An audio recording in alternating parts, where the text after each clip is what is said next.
Hello viewers. आज previous videos में हमने डिस्कस किया था फोर्स के बारे में। हमने इंट्रोडक्शन ऑफ फोर्स पढ़ी, फिर हमने इफेक्ट्स ऑफ फोर्स भी पढ़ा, न्यूटन के first law of motion and inertia के बारे में हमने समझा। आज हमारा टॉपिक है न्यूटन का सेकंड लॉ ऑफ मोशन। इसके बाद न्यूटन के third law of motion and last topic रहेगा इस चैप्टर का, that is law of conservation of momentum. So आज हम न्यूटन का सेकंड लॉ ऑफ मोशन को समझेंगे और उसके रिलेटेड एप्लीकेशन है उसको समझेंगे, और उसका प्रूफ भी एक एप्लीकेशन का वो मैं आपको करवाऊंगा। ओके, सो जैसे हमने न्यूटन का फर्स्ट लॉ ऑफ मोशन को स्टडी किया, उसको स्टडी करने के लिए हमने पहले इनर्शिया को समझा कि इनर्शिया क्या होता है। वैसे ही जब न्यूटन का सेकंड लॉ ऑफ मोशन की बात आए, हम सबसे पहले मोमेंटम को समझते हैं कि मोमेंटम क्या होता है। अगर मोमेंटम का आपको क्लियर कंसेप्ट हो गया, आपको न्यूटन का सेकंड लॉ ऑफ मोशन आप इजीली से उसका कंसेप्ट को क्लियर कर सकते हो। ओके, तो सबसे पहले हम मोमेंटम को समझते हैं। मोमेंटम होता क्या है? ये has the name suggest momentum. Momentum means when a body moves it has momentum. Okay, क्या मतलब इसका? जब भी बॉडी मोशन में होगी, कोई भी बॉडी आपको जब भी मोशन में दिखे उसके पास मोमेंटम होगा। मैं क्या कह रहा हूँ, बॉडी का जो भी बॉडी आपको मोशन में दिखे उसके पास मोमेंटम होगा। The motion of a body is called momentum. Momentum जो है, बॉडी मोशन में वही रहेगी जिसके पास क्या होगा, मास होगा। ओके, ध्यान देना मैं क्या कह रहा हूँ। बॉडी वही मूव कर रही है जिसके पास क्या होगा, मास होगा। बिना मास की बॉडी कोई मूव कर सकती है? नहीं। ओके, और दूसरा, जो बॉडी मूव कर रही होगी उसके पास वेलोसिटी भी होगी। ओके, सो इन दो फिजिकल क्वांटिटीज, इन दो क्वांटिटीज के बगैर बॉडी के पास मोमेंटम नहीं हो सकता। सो यहाँ से हमारा फॉर्मूला, यहाँ से हमारी डेफिनेशंस और फॉर्मूला भी निकल गया कि मोमेंटम क्या होता है। मोमेंटम किसे कहेंगे? The product of mass and velocity is called what? Momentum. Okay, the product of mass and velocity is called momentum. Okay, momentum जो है वो किस पे डिपेंड कर रहा है? मास पे। मोमेंटम किस पे डिपेंड कर रहा है? और वेलोसिटी पे। ओके, किसकी वेलोसिटी? बॉडी की वेलोसिटी पे। Okay, now SI unit of momentum. Momentum का एसआई यूनिट, उससे पहले हम सिंबल्स, मोमेंटम के सिंबल्स को देख लेते हैं। सिंबल जो मोमेंटम का होगा उसको आप पी से डिनोट करोगे। Okay, now SI unit of momentum. SI unit of momentum is, mass का एसआई यूनिट क्या है? केजी। वेलोसिटी का एसआई यूनिट क्या है? Metre per second. सो ये वाला क्या आ गया आपके पास? मोमेंटम का SI unit kg metre per second. और इसको ऐसे भी लिखते हैं, kg metre per second. Okay, so इसका मैथमेटिकल फॉर्मूला मोमेंटम का P equal to mass, m से डिनोट किया जाता है, वेलोसिटी v। ये आपके पास मोमेंटम का मैथमेटिकल फॉर्मूला आ गया। सो मोमेंटम क्या हुआ? Product of mass and velocity is called momentum. Momentum depends on mass and momentum depends on velocity of the body. इन दोनों में से अगर एक भी एब्सेंट है, इट मीन्स वो बॉडी रेस्ट में होगी। एग्जाम्पल, अगर वेलोसिटी हमारे पास किसी बॉडी की कितनी है? 0, तो मुझे बताओ उसका मोमेंटम भी कितना होगा? 0, बिकॉज v अगर 0 है, इसमें आप v की वैल्यू 0 पुट कर रहे हो तो p कितना आएगा? 0। सो मोमेंटम भी आपका 0 होगा उस बॉडी का। एग्जाम्पल देखें, सपोज एक ट्रक है, वो बहुत ही कम स्पीड पे अपना मोशन शो करवा रहा है। Okay, a truck moving at a very low speed. ये ट्रक है, सपोज करो 20 किलोमीटर पर आवर की स्पीड से चल रहा है। ओके, लेकिन इसके सामने अगर कोई ऑब्जेक्ट आता है तो वो क्या करेगा? इसको क्रश कर देगा। ओके, इसको क्रश कर देगा। क्यों? स्पीड तो बहुत कम थी, वेलोसिटी तो बहुत कम थी, फिर भी इसने इसके सामने जो ऑब्जेक्ट आया उसको क्यों क्रश किया? क्योंकि उसका इम्पैक्ट उस ऑब्जेक्ट के ऊपर जो ये ट्रक आया, इसका इम्पैक्ट इसने एक्सपीरियंस किया। इस इम्पैक्ट को एक्सपीरियंस करवाने के लिए उस ऑब्जेक्ट के पास ऐसी कौन सी क्वांटिटी थी जिससे उस पे इम्पैक्ट इसका बहुत ज़्यादा देखा हमने। सो उसके पास मास था, स्पीड नहीं थी, स्पीड को हमने बहुत कम रखा, लेकिन मास उस ट्रक का ज़्यादा होने के कारण, मोर होने के कारण इस ऑब्जेक्ट पे हमें इसका इम्पैक्ट देखा। ओके, सो यहाँ से हमें क्या पता चला कि किसी भी बॉडी के पास अगर मास ज़्यादा है तो उसका मोमेंटम भी क्या होगा, ज़्यादा होगा। इसे हम डायरेक्टली प्रोपोर्शनल भी कहते हैं। जो मैंने सिंबल दिखाया डायरेक्टली प्रोपोर्शनल क्या होता है, मैं इसको समझाऊंगा। नेक्स्ट एक एग्जांपल करेंगे कंप्लीट, उसके बाद मैं इसको डायरेक्टली और इनवर्सली प्रोपोर्शनल दोनों ही समझाऊंगा। ओके, सो समझ आई आपको कि अगर भी किसी ऑब्जेक्ट के पास मास ज़्यादा है उसका मोमेंटम भी ज़्यादा होगा। If mass increases momentum increases, if mass decreases momentum decreases. Okay, next is bullet. देखते हो बुलेट कितनी छोटी होती है, छोटी सी एक गोली होती है बुलेट, ठीक है। लेकिन अगर बुलेट जब मोशन करती है, कितनी हाई वेलोसिटी से वो, हम जब गन से जब बुलेट निकलती है उसकी वेलोसिटी, उसकी स्पीड बहुत ज़्यादा होती है, लेकिन मास कितना होता है, बहुत कम होता है, लेकिन उसका इम्पैक्ट जिस ऑब्जेक्ट पे वो पड़ती है बहुत ज़्यादा होता है। क्यों? उसका मोमेंटम क्या है, ज़्यादा है, ठीक है। तो मोमेंटम किस पे डिपेंड कर रहा है, वेलोसिटी पे। ओके, सो अगर वेलोसिटी ऑब्जेक्ट की ज़्यादा है उसका मोमेंटम भी क्या होगा, ज़्यादा होगा। If velocity increases momentum increases, velocity decreases momentum will be decreased. Okay, now next is, मैं ये आपको समझाना चाहता हूँ directly proportional and inversely proportional. दोनों के लिए सिंबल एक ही है लेकिन दोनों के लिए मीनिंग अलग अलग है। देखिए, ये जब मैं आपके पास एक फिजिकल क्वांटिटी लेता हूँ, जब दो physical quantities, physical quantity 1, physical quantity 2, अगर एक क्वांटिटी इंक्रीज होगी देन दूसरी क्वांटिटी भी इंक्रीज होगी।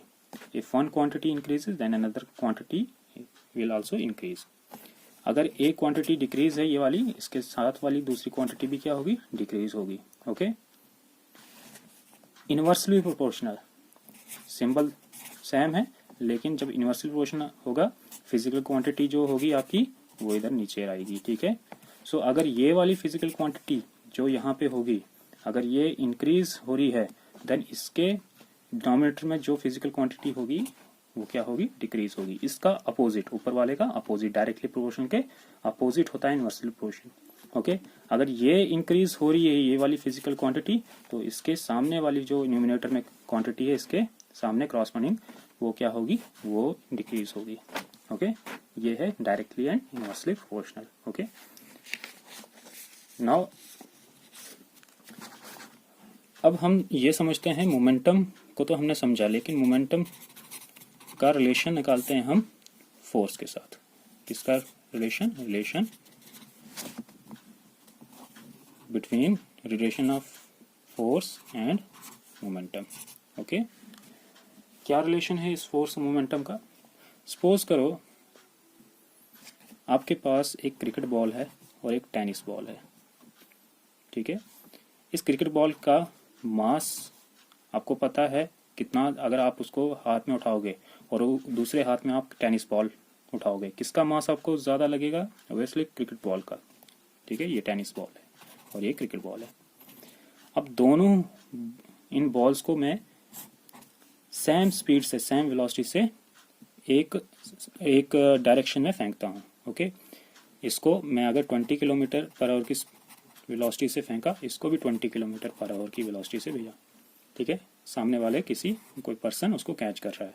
मुझे बताओ किस पर ज़्यादा फोर्स लगेगी उस बॉल को रोकने के लिए, किस बॉल के ऊपर हम ज़्यादा फोर्स लगाएं ताकि वो बॉल रेस्ट में आ जाए। ऑब्वियसली जिसका मास ज़्यादा होगा, ठीक है, क्रिकेट बॉल का मास ज़्यादा है तो इस पे ज़्यादा फोर्स हमें लगानी पड़ेगी, ज़्यादा फोर्स एक्ट करनी पड़ेगी to stop their motion. Okay, so यहाँ से हमें ये पता चला कि फोर्स किस पे डिपेंड कर रही है, मोमेंटम पे। Force is directly proportional to momentum, या ये भी कह सकते हैं जिस बॉडी के पास मोमेंटम कम होगा उस पर फोर्स भी कम लगेगी। देखते हैं टेनिस बॉल पे, टेनिस बॉल का मोमेंटम क्या है, यहाँ पे कम है क्योंकि इसका मास क्या है यहाँ पे कम है, ठीक है।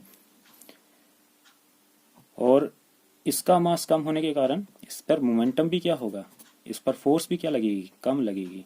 लेकिन इस बॉडी, इस क्रिकेट बॉल के पास मास ज़्यादा होने के कारण इसका मोमेंटम भी ज़्यादा होगा, प्लस इस पर फोर्स भी ज़्यादा लगेगी to stop their motion. Okay, तो यहाँ से नंबर 1 पॉइंट हमें क्या लगा, पता है क्या कंक्लूड किया हमने यहाँ से कि force is directly proportional to P. देखो डायरेक्टली प्रोपोर्शनल अभी मैंने बताया आपको कि एक फिजिकल क्वांटिटी इंक्रीज होगी तो दूसरी भी इंक्रीज होगी, एक डिक्रीज होगी तो दूसरी भी डिक्रीज होगी। तो दोनों फिजिकल क्वांटिटी, फिजिक्स की क्वांटिटी, एक ये मोमेंटम है, ये फोर्स है। ओके, नंबर 2 पॉइंट, अब देखो यहाँ पे यही सेम हम एग्जांपल लेते हैं कि आपके पास एक क्रिकेट बॉल, 2 क्रिकेट बॉल है। ओके, दोनों का मास तो सेम होगा, ठीक है। और मैं इनको, इस क्रिकेट बॉल को इस 40 किलोमीटर पर आवर की स्पीड से भेजता हूँ किसी पर्सन के सामने, और दूसरे को मैं 60 किलोमीटर पर आवर की स्पीड से भेजता हूँ, ठीक है। अब मुझे बताओ किस बॉल को ज़्यादा हमने फोर्स देंगे ताकि उसका मोशन को रिटार्ड कर सकें। तो ऑब्वियसली जिसकी वेलोसिटी ज़्यादा होगी, उसका जिसकी स्पीड ज़्यादा होगी, उस पर ज़्यादा फोर्स एक्ट करनी पड़ेगी उसके अगेंस्ट, ताकि उसका मोशन क्या हो जाए, वो स्टॉप हो जाए, वो रेस्ट में आ जाए वो बॉल। ओके, सो यहाँ से हमें क्या पता चला कि force is directly proportional to what, velocity. Okay, sorry यहाँ पे मैंने, यहाँ पे मोमेंटम नहीं मास, यहाँ पे मास की बात कर रहे थे हम इस पे, तो यहाँ पे मास आ रहेगा मोमेंटम में। तो जिसका मास ज्यादा होगा यहाँ पे ऊपर वाले ऑब्जेक्ट में, उसका उस पर फोर्स भी ज्यादा लगेगी, ठीक है। और जिसका मोमेंटम, वो मास ज्यादा होगा उसका मोमेंटम भी ज्यादा होगा और उस पर फोर्स भी ज्यादा लगेगी, ठीक है। तो कंक्लूजन यहाँ से हमने ये निकाला, force direct relation to momentum, ये निकाला।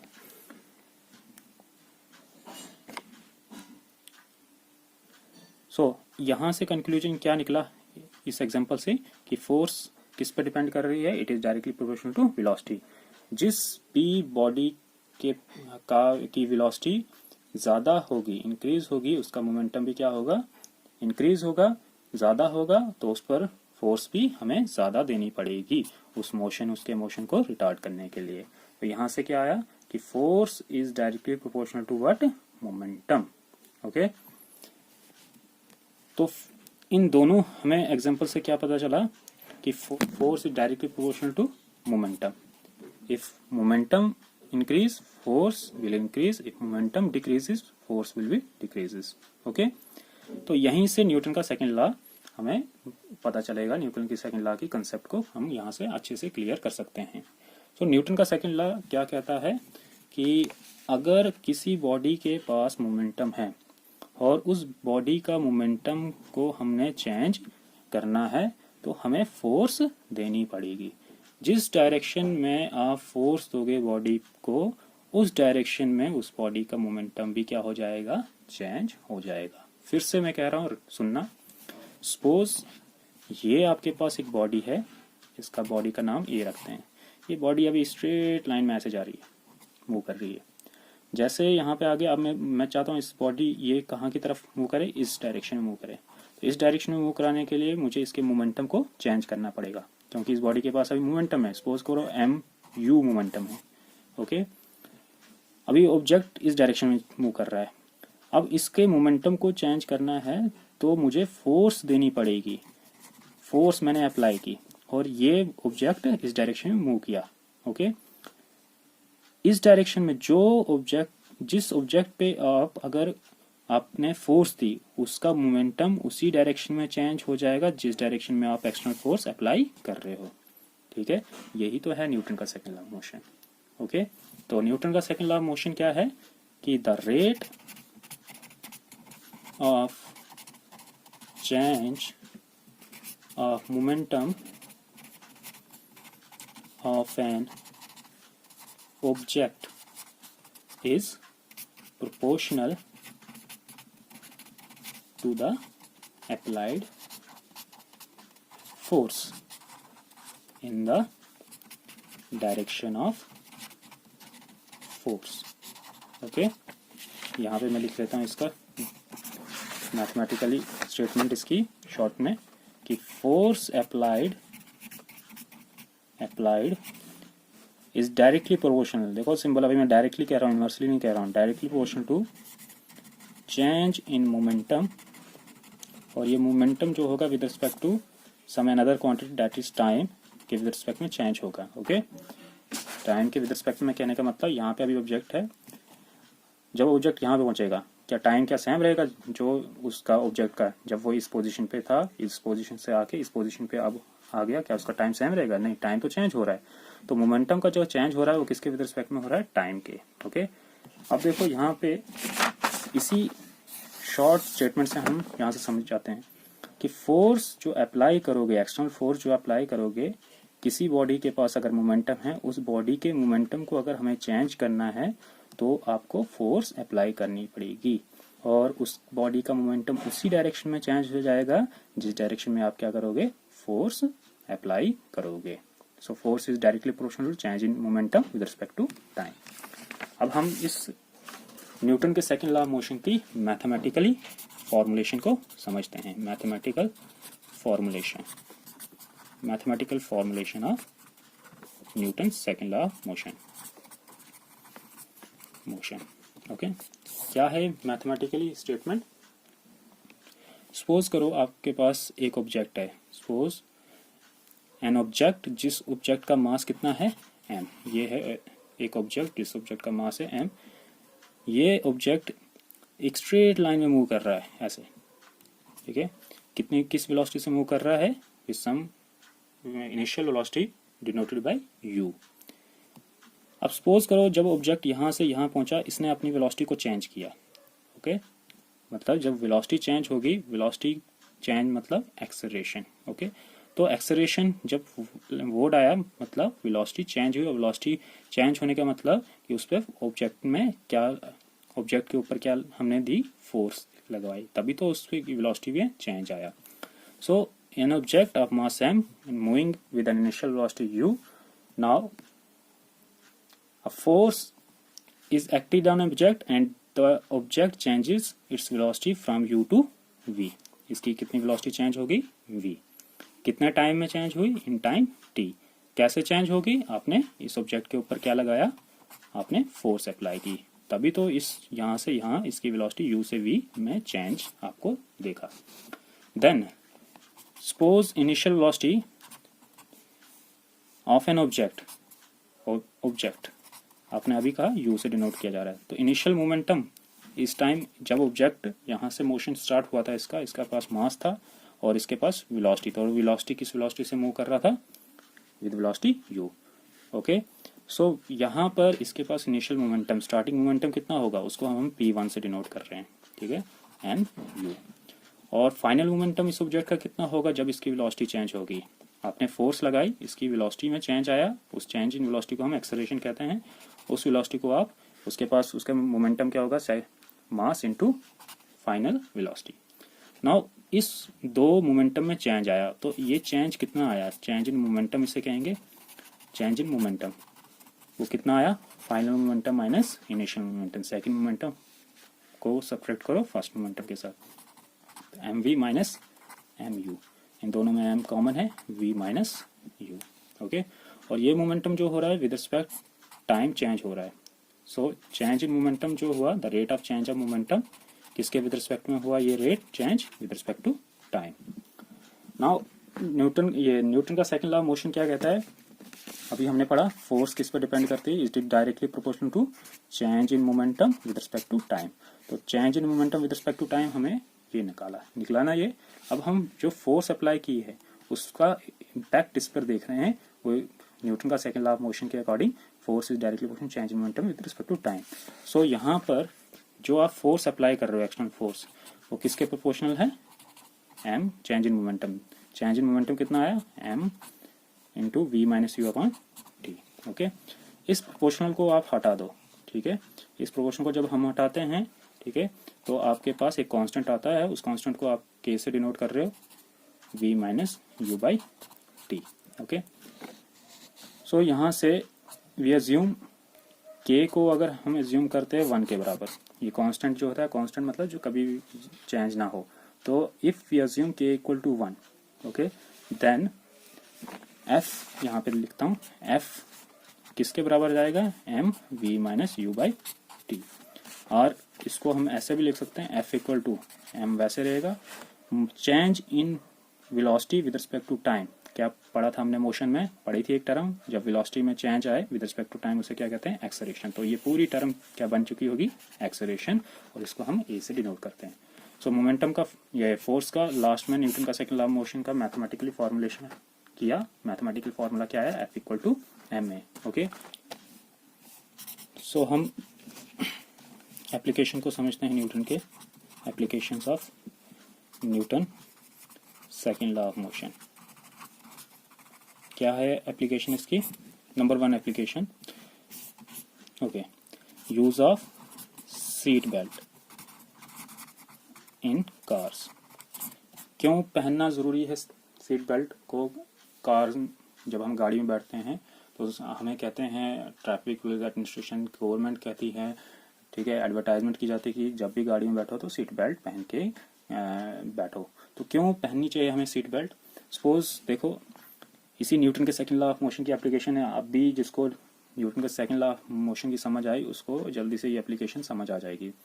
देखो यहाँ पे मोमेंटम जो है, फोर्स जो है, न्यूटन का सेकंड लॉ ऑफ मोशन के according force is directly proportional to change in momentum with respect to time, यही होता है। या इसको हम ऐसे लिख सकते हैं, force is directly proportional to momentum upon time, यही है। तो देखो, अगर मैं एक कार में बैठा हूँ, सपोज एक पर्सन है, वो कार में बैठा है और कार जो है 90 किलोमीटर पर आवर की स्पीड से मूव कर रही है, और सडनली ड्राइवर क्या करता है, वो सडनली ब्रेक अप्लाई करता है। तो अगर किसी पर्सन ने क्या किया है, अगर किसी पर्सन ने सीट बेल्ट पहनी है, तो सडनली ब्रेक लगाने के बाद वो पर्सन जब आगे की तरफ गिरेगा, तो क्या वो टकरा सकता है किसी ऑब्जेक्ट से आगे, अपने डैशबोर्ड से टकराने के उसके चांसेस है। और जब वो डैशबोर्ड से उतनी स्पीड से, कार का जो मोमेंटम है ज़्यादा है, उतनी स्पीड से अगर वो आगे गिरेगा तो उसको इंजरी होने के चांसेस ज़्यादा हैं।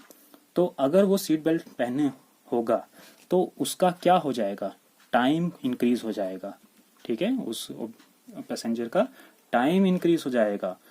ओके, जब टाइम इंक्रीज हो जाएगा उस पर उसका मोमेंटम में क्या होगा, मोमेंटम कम हो जाएगा। जब मोमेंटम उस पैसेंजर का कम हो जाएगा तो उस पर फोर्स क्या होगी, उस पर फोर्स भी कम अप्लाई होगी, ठीक है। जरा इमेजिन करो, सोचो मैंने क्या बोला, ठीक है, और उस चीज को जरा इमेजिनेशन से समझो कि मैंने इस चीज को किस तरीके से समझाया।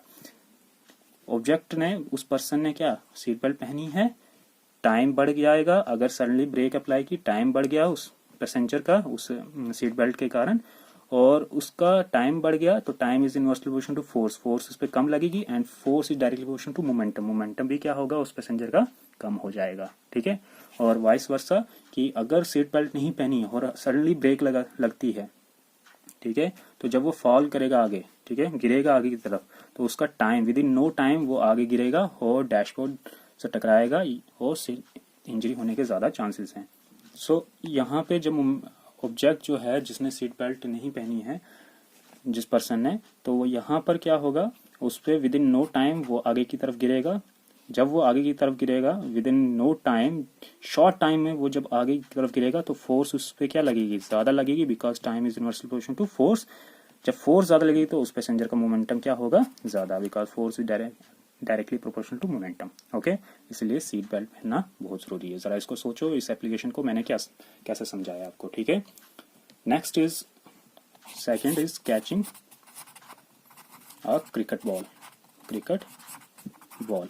ओके, आप देखते हो प्लेयर्स बहुत ही स्टाइल से क्रिकेट में जब देखते हो कैच करते हैं, जब बॉल उनके पास आता है, कोई हाथ को नीचे रख के कैच करता है और कोई तो ऊपर रख के कैच करता है, ठीक है। तो हमें उस बॉल को जब कैच करना है तो अपनी बॉडी के उस बॉल के मोमेंटम को कम करना पड़ेगा या ज्यादा करना पड़ेगा, देखते हैं इस एप्लीकेशन में।